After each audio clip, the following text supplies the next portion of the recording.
Mas sem delongas, Mateus capítulo 3, nós vamos para a palavra de Deus, palavra que Deus coloca no nosso coração para compartilhar com vocês nessa manhã de celebração, de culto ao Senhor, manhã onde nós temos o santo privilégio de estarmos reunidos como igreja de Cristo Jesus.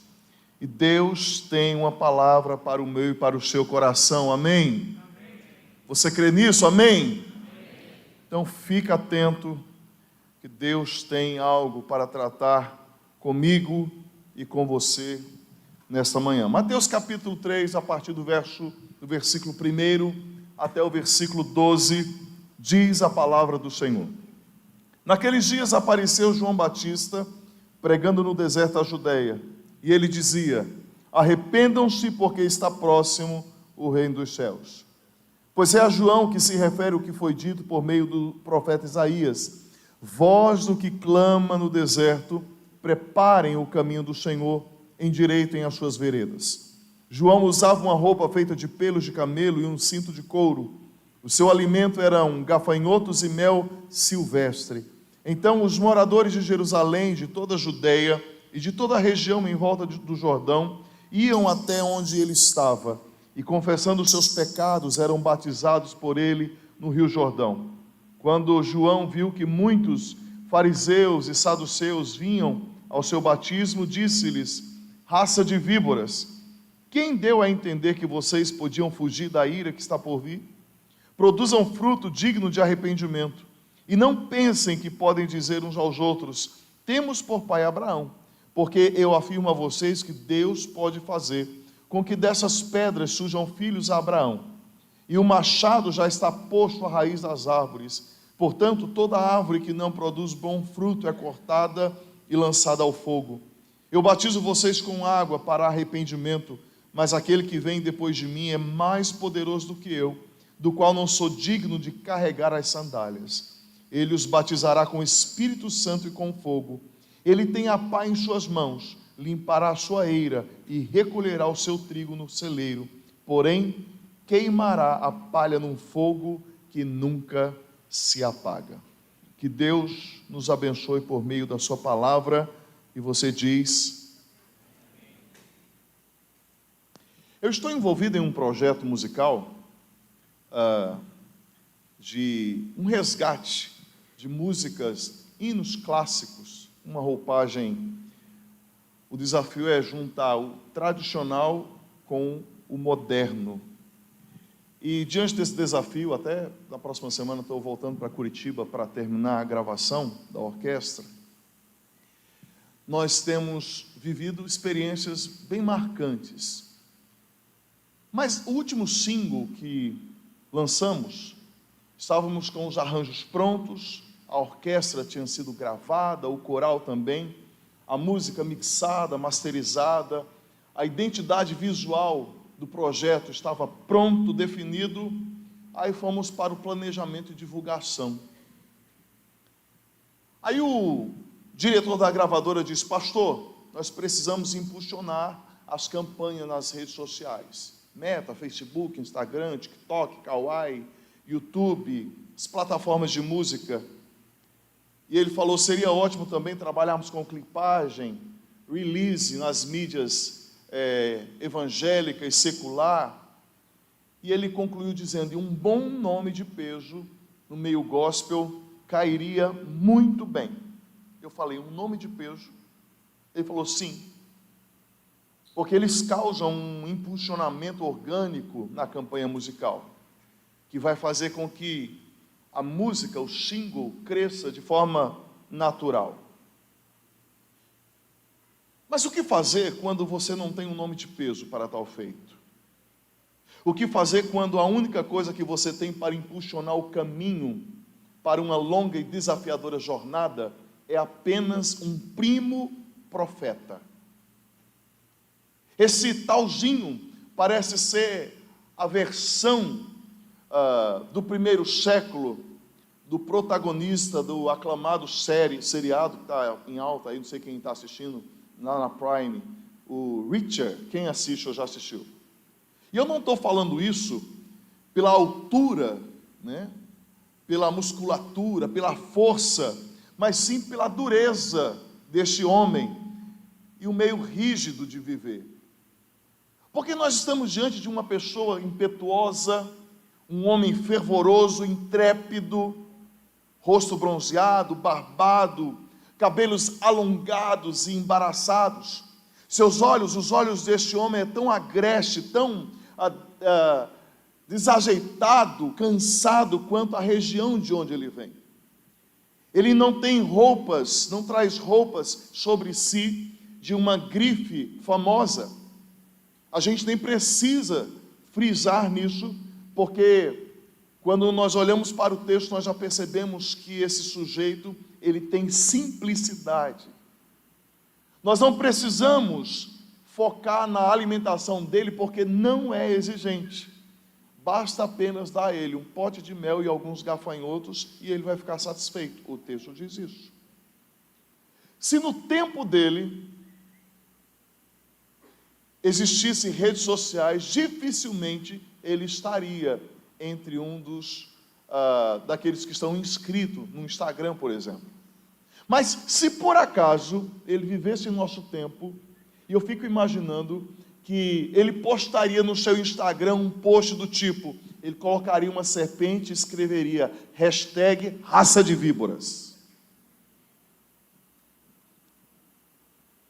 Eu fico pensando que certamente este homem não teria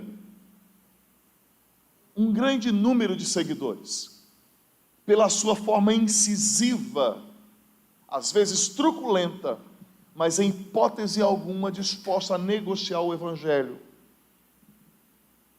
Ele não precisava, irmãos, de letras de neon para esboçar a sua mensagem, tendo em vista que a sua presença por si só era uma voz vigorosa.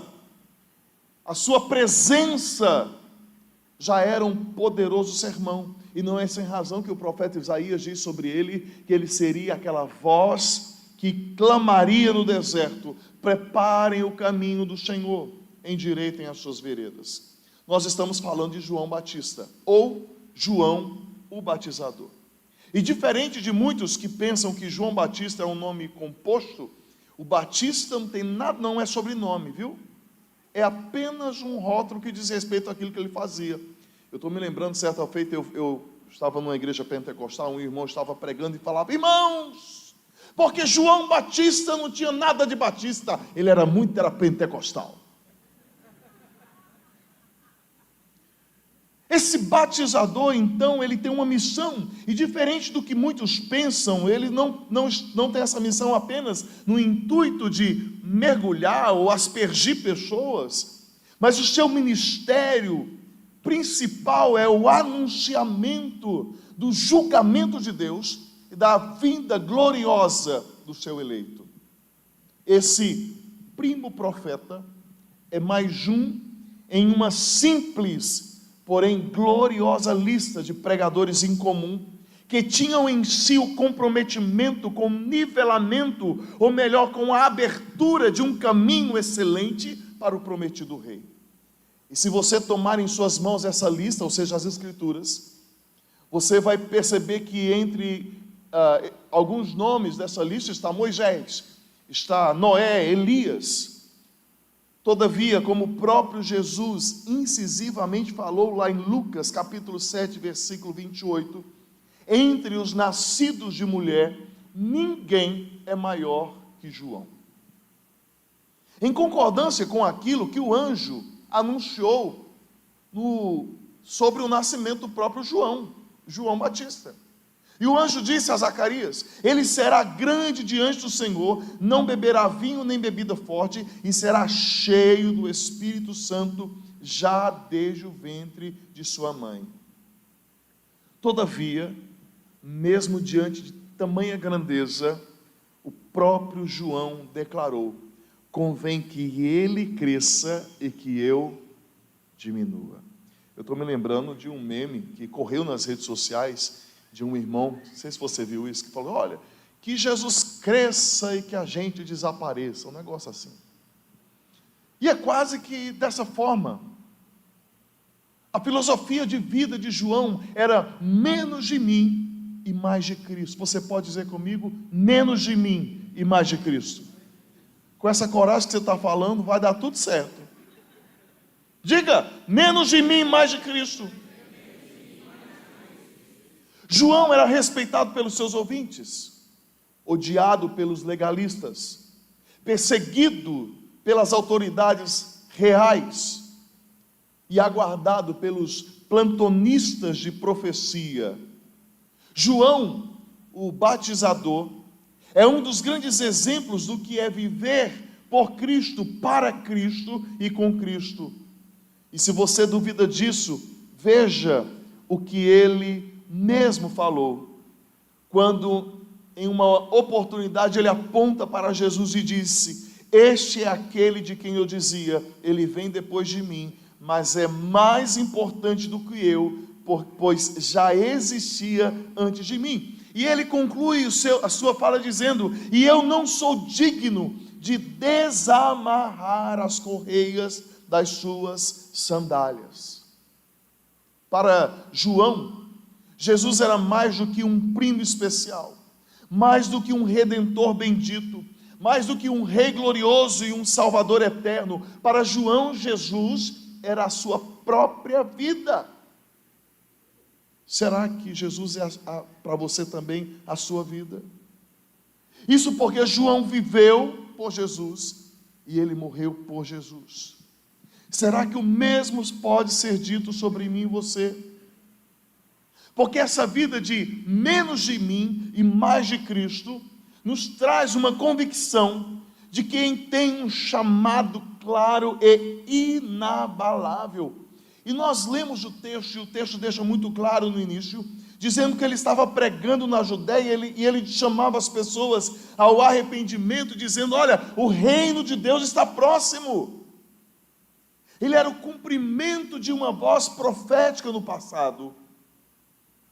Eu vejo João, o batizador, João Batista, como uma folha de papel onde a história da redenção é retomada. E eu falo retomada porque a última vez que nós ouvimos, a última vez que a humanidade ouviu a voz de Deus, naquela época, foi por meio do profeta Malaquias, 400 anos antes de João.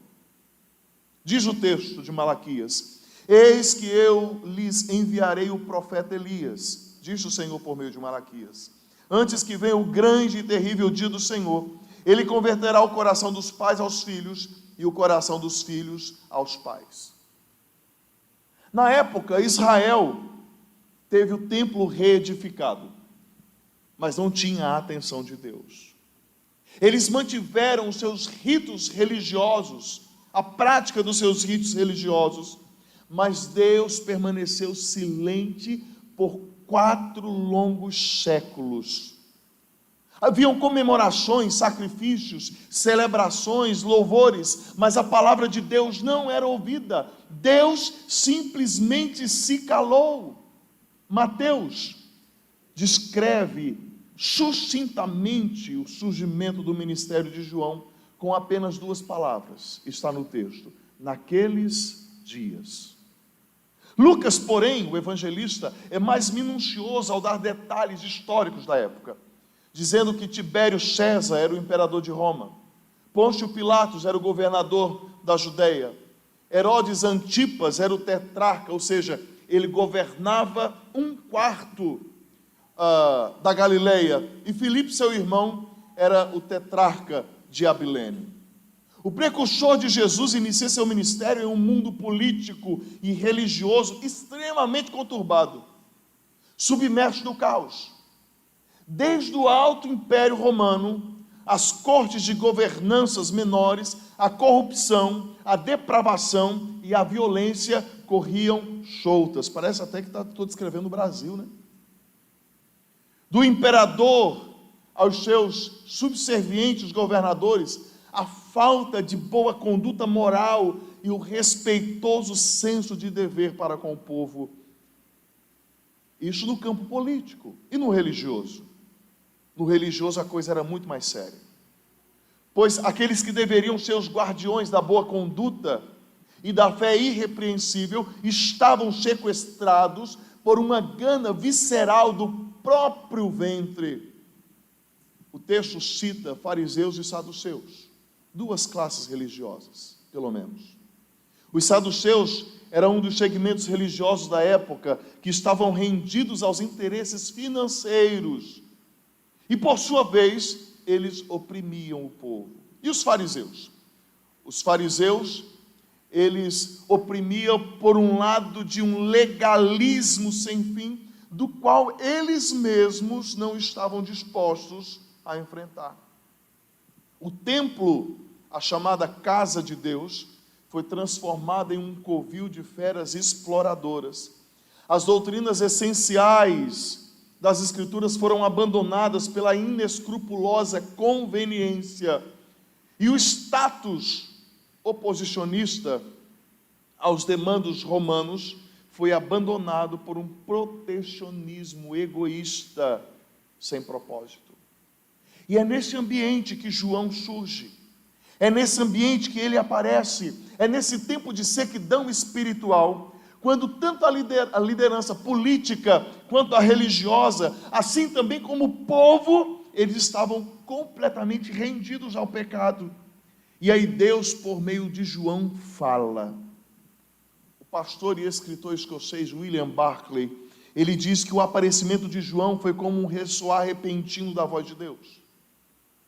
É como se Deus quebrasse o silêncio fúnebre de uma longa noite com um tremular trovão, com o tremular de um som, de um poderoso trovão.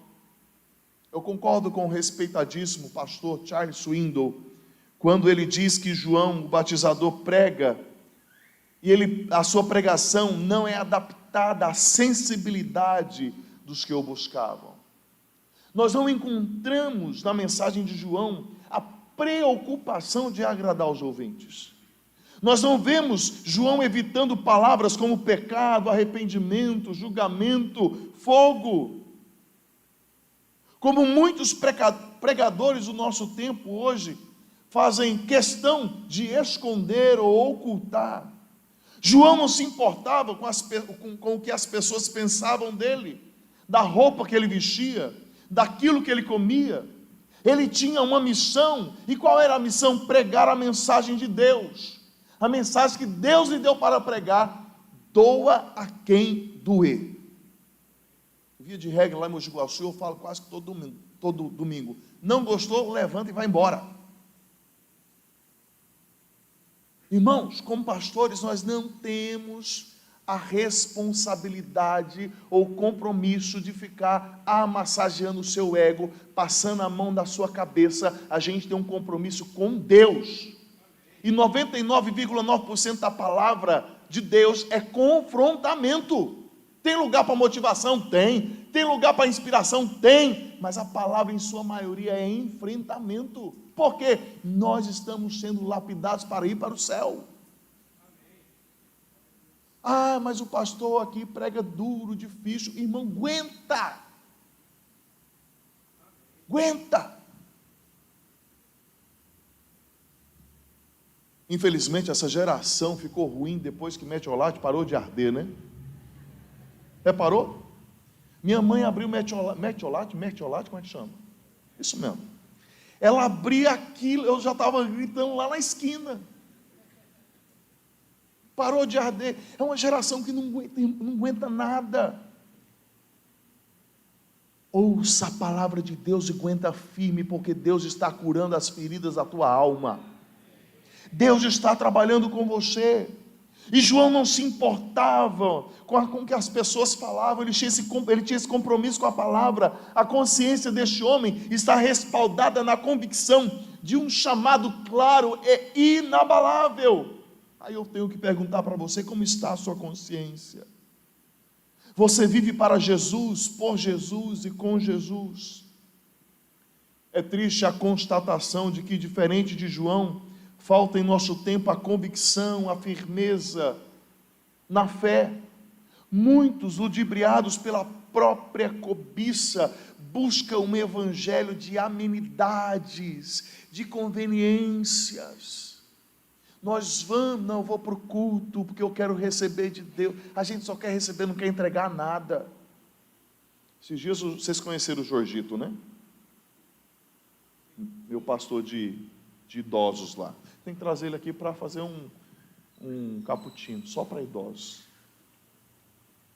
E esses dias ele estava falando, pastor, repara, os crentes hoje, eles participam do louvor assim, ó.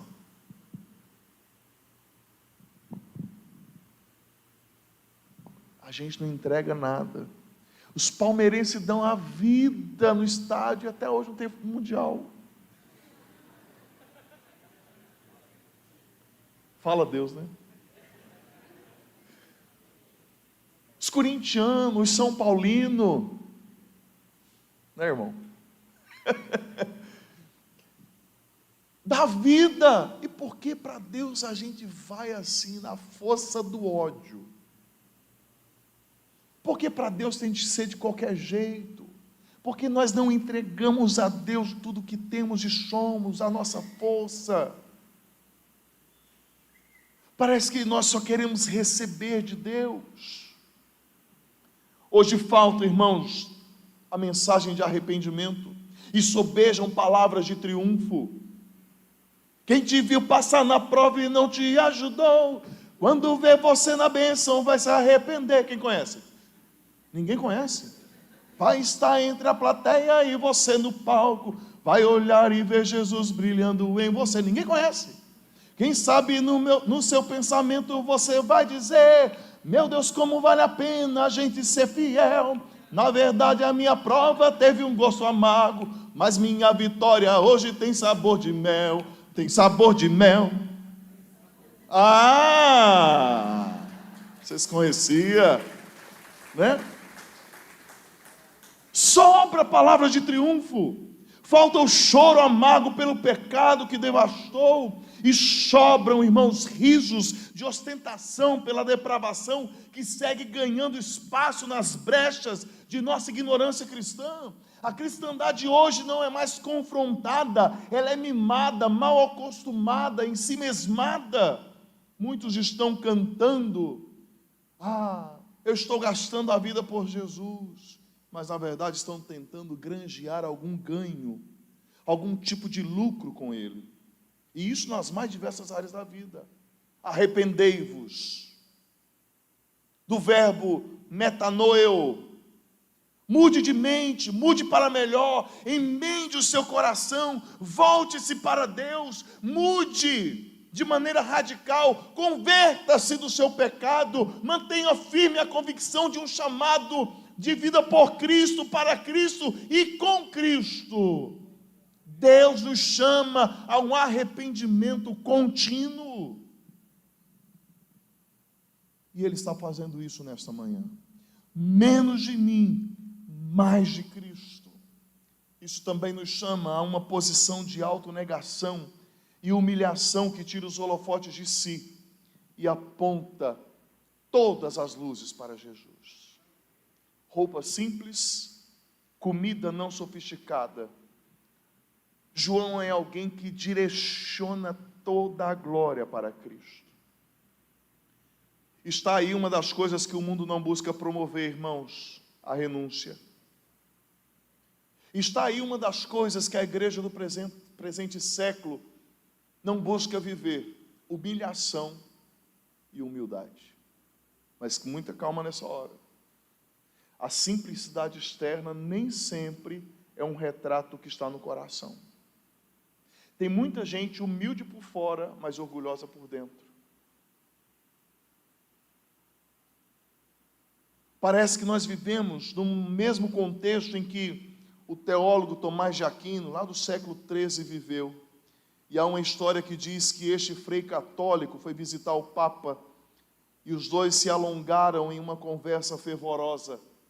O Papa, então, cheio de orgulho pelas conquistas materiais da igreja, disse a Tomás de Aquino: veja, amado frei, a igreja não precisa mais dizer não temos prata e nem ouro.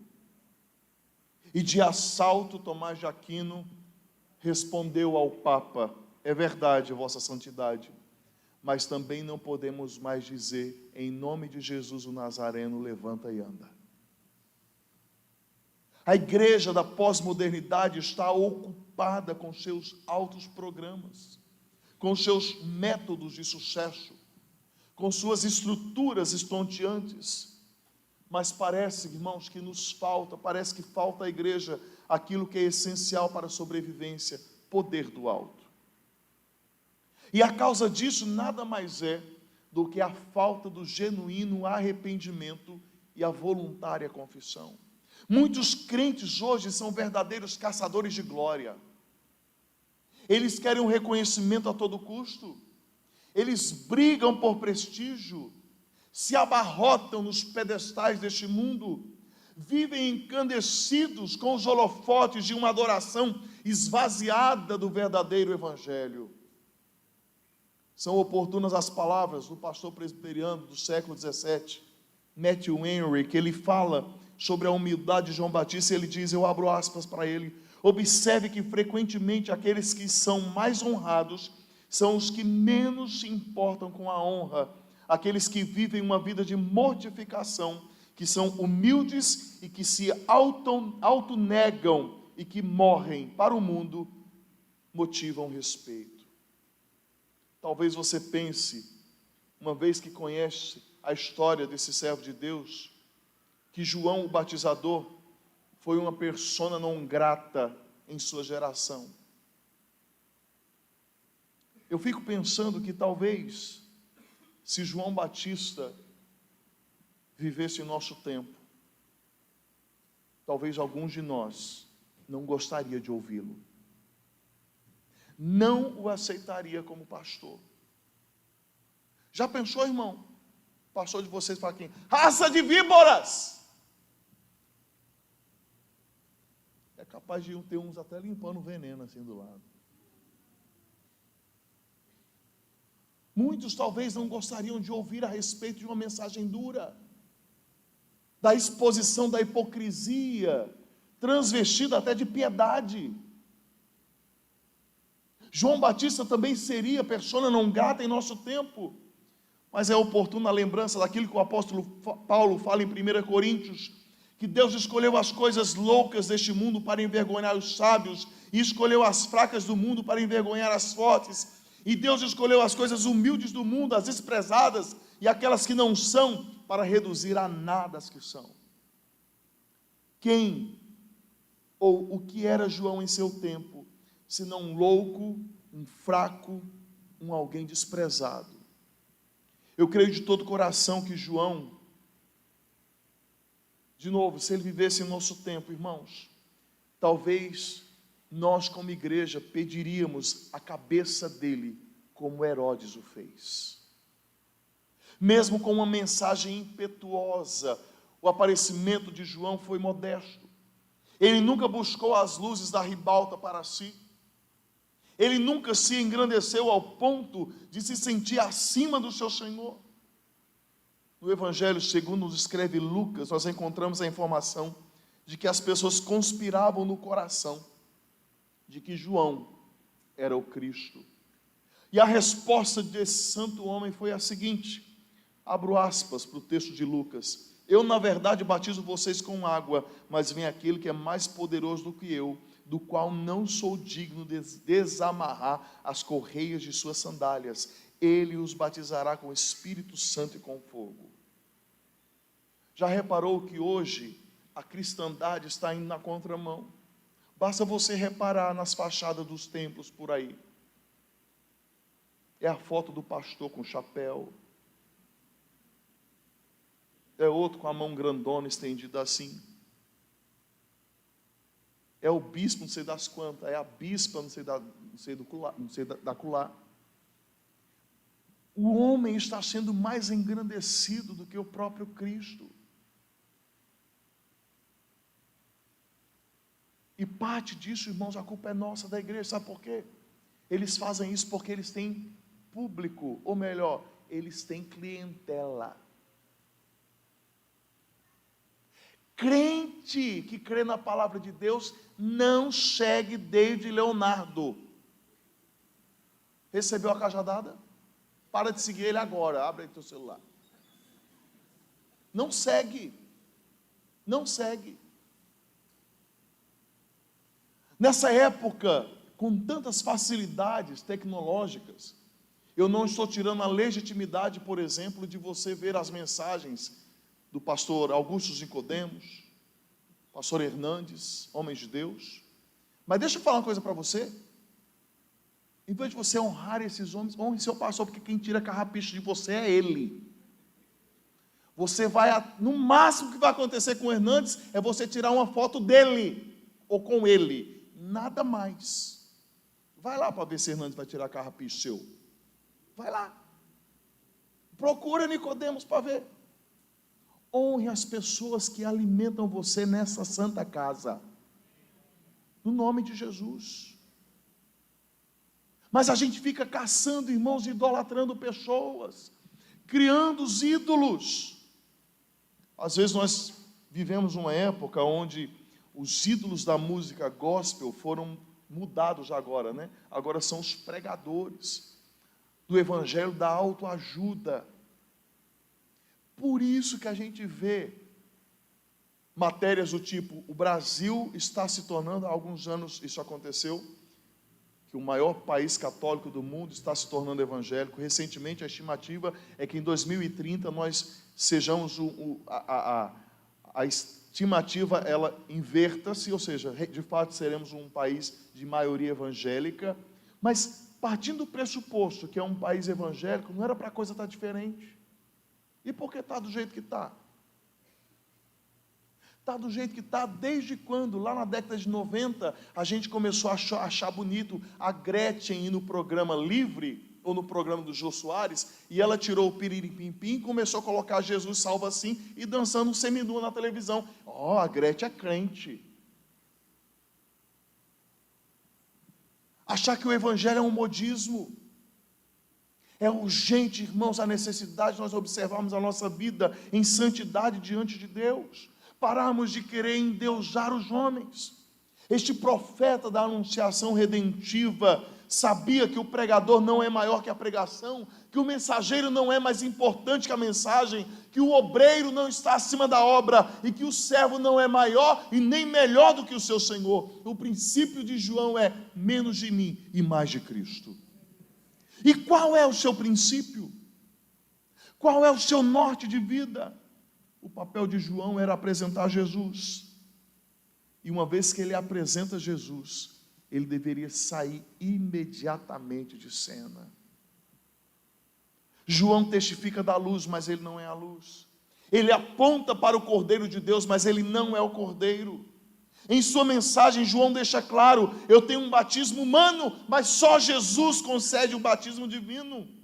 Eu prego sobre salvação, mas só Jesus pode salvar. Eu administro os sacramentos, mas só Jesus pode conceder as bênçãos dos sacramentos. Eu aponto para o Salvador, mas só o Salvador pode conceder salvação. João fala de arrependimento, mas só Jesus pode perdoar pecados. E essa é a nossa mensagem também, irmãos. Essa é a nossa missão, apontar para o Rei dos Reis e o Senhor dos Senhores.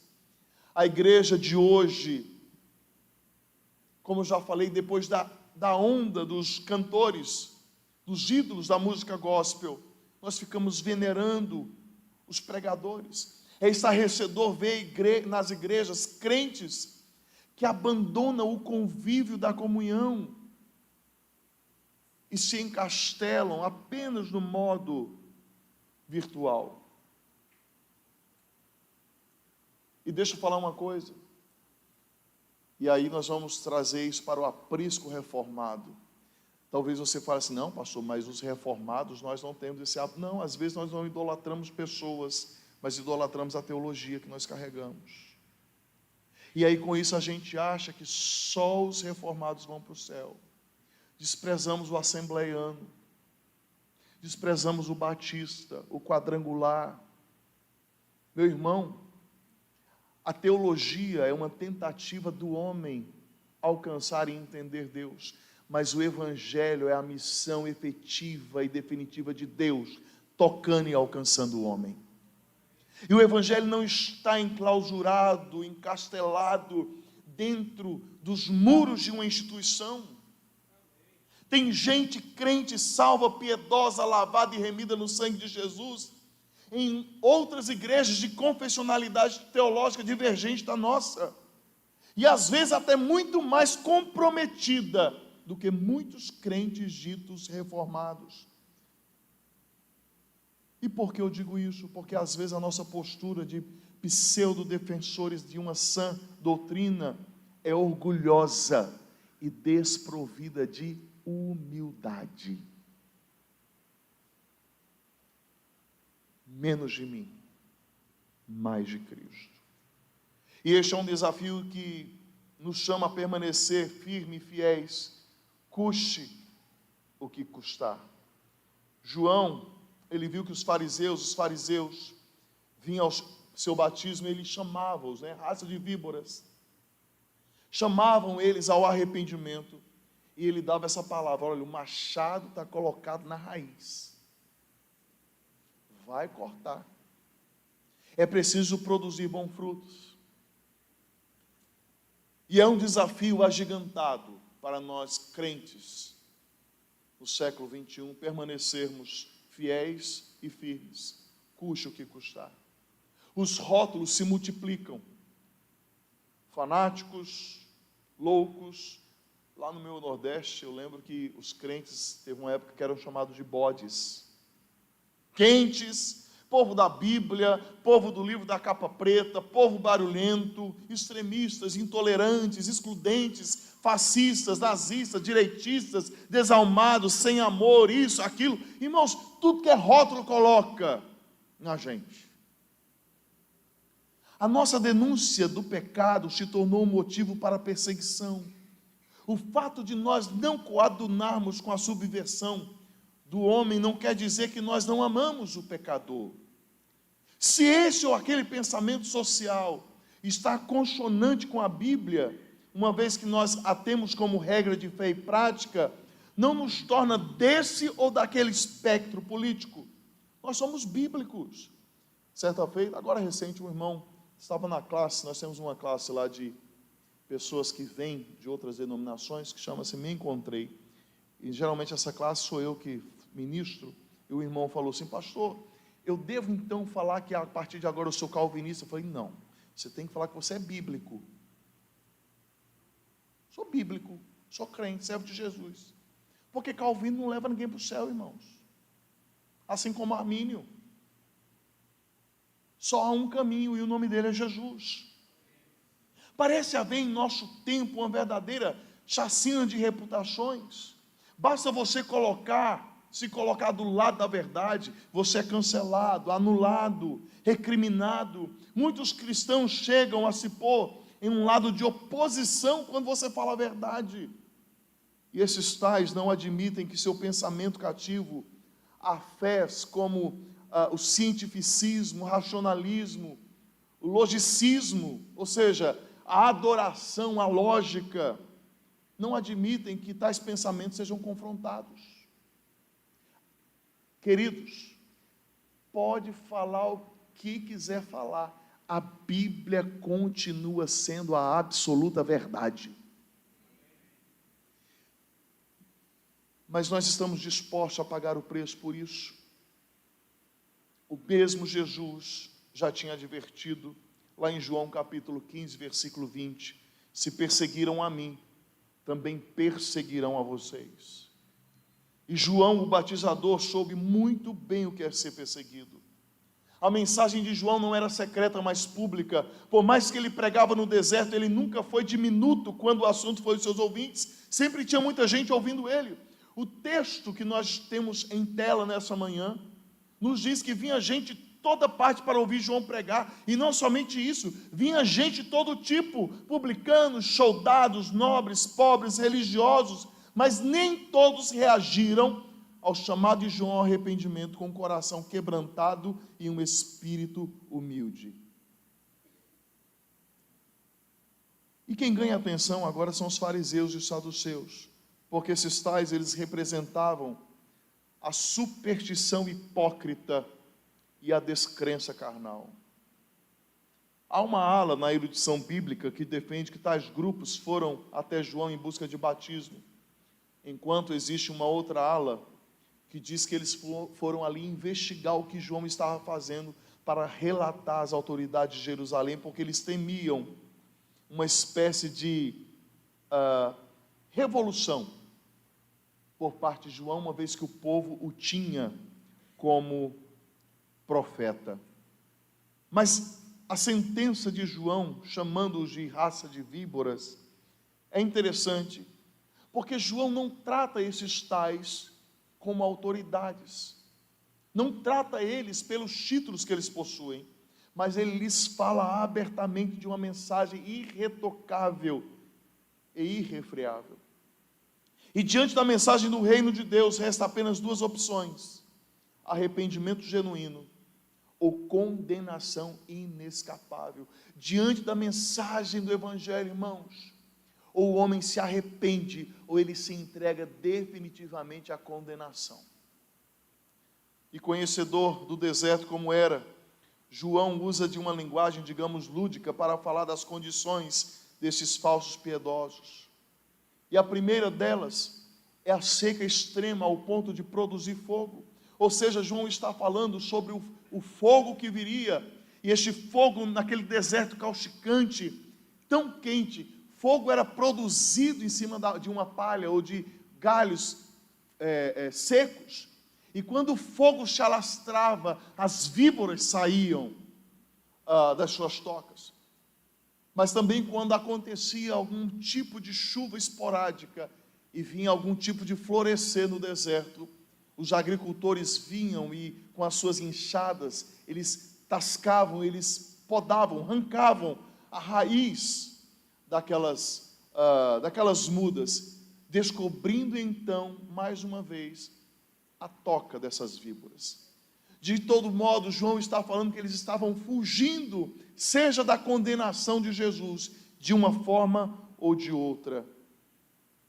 Nós temos, irmãos, de levar em consideração que esses tais eram políticos, homens que eles temiam então algum tipo de insurreição por meio da mensagem de João. João, ele não tem apenas uma mensagem de perigo, João, ele também está em perigo. No entanto, João permaneceu firme. É uma pena, irmãos, que isso não pode ser dito com a mesma veemência dos crentes do século 21, porque a gente vive afrouxando as convicções para sermos aceitos. Nós vivemos negociando os nossos valores para não contrariar as pessoas hoje, que via de regra parecem serem feitas de uma fraca camada de porcelana. Nós vivemos aplaudindo os que querem atualizar a Escritura, os que vivem para desacreditar a sua mensagem e os que a tomam seletivamente conforme a própria conveniência. Falta na igreja de hoje firmeza e fidelidade. Falta a aspereza necessária de João para confrontar e apontar os perigos do inferno. Para aqueles que nos ouvem, entendam de uma vez por todas que o reino de Deus veio, que o Espírito Santo está aí e o fogo purificador de Deus completará o trabalho que um dia começou. Quero convidar os irmãos do louvor, vamos fazer uma canção. É urgente, é necessário esse posicionamento, irmãos, de uma firmeza na fé e na mensagem, custe o que custar. A vida da igreja de Cristo é um entendimento de que Cristo é a vida da igreja. Pensar e agir diferente disso nos levará a trilhar um caminho perigoso de destruição e morte. Com isso, o ministério de João nos faz um chamado profundo e urgente. A grandeza do reino de Deus não se mede pelos números, pelos seguidores, pelos palcos ou pelas conquistas humanas, mas pela capacidade de nós apontarmos Cristo e desaparecer. Você quer ter sucesso na vida? Amém. Alguns poucos querem, que Deus te abençoe. Se você quer ter sucesso, aponte para Cristo e saia de cena. Deixe que Cristo apareça. Vocês lembram do que eu falei no início dessa mensagem sobre o nome de peso? Jesus não teve um nome de peso. Ele teve apenas um profeta barulhento, hostil, que provocava a ira de muitos. João não era formado em marketing, não granjeava seguidores para si mesmo. Ele possuía apenas a convicção inabalável, uma devoção absoluta, uma coragem admirável que o levava a permanecer fiel, mesmo que isso lhe custasse a vida, como de fato aconteceu. Em uma era onde os holofotes fascinam e as tramas costuradas em busca de relevância são expostas, a vida e a mensagem de João nos lembra que a única plataforma sólida para estarmos é a que João permaneceu. Convém que ele cresça e que eu diminua. A grande pergunta que nos cabe hoje é: de quem nós queremos reconhecimento? Do mundo ou do céu? João viveu para que Jesus fosse visto, pregou para que Jesus fosse conhecido e morreu para que a glória fosse inteiramente do Santo Cristo. E você, como tem vivido? Está disposto a deixar de lado seus títulos, suas conquistas, sua imagem, para que Cristo seja tudo em sua vida? O chamado que ecoa do deserto até hoje não é para celebridades ou pessoas importantes demais, mas é para servos humildes, dispostos a pavimentar um caminho excelente para o soberano Rei. Talvez você não tenha os números de sucesso que o mundo exige, mas o céu conhece aqueles que se humilham para que Cristo seja exaltado. Por isso, diga a si mesmo: menos de mim, mais de Cristo. Que Ele cresça em seus pensamentos, que Ele cresça nas suas palavras, que Ele cresça nas suas atitudes, nos seus sonhos, na sua família, no seu ministério, no seu dia a dia, nos seus projetos concernente ao futuro. O mundo não precisa notar quem somos, os homens não precisam aplaudir os nossos feitos, mas se no final de tudo nós ouvirmos da boca do próprio Deus: muito bem, servo bom e fiel, você foi fiel no pouco, sobre muito te colocarei, venha participar da alegria do seu Senhor. Levante-se hoje com coragem, com humildade, com fidelidade, viva, e se preciso morrer, morra por uma única causa: que o nome de Jesus seja conhecido sobre tudo e todos. Afinal, o caminho da verdadeira grandeza é este: ser pequeno para que Cristo seja tudo.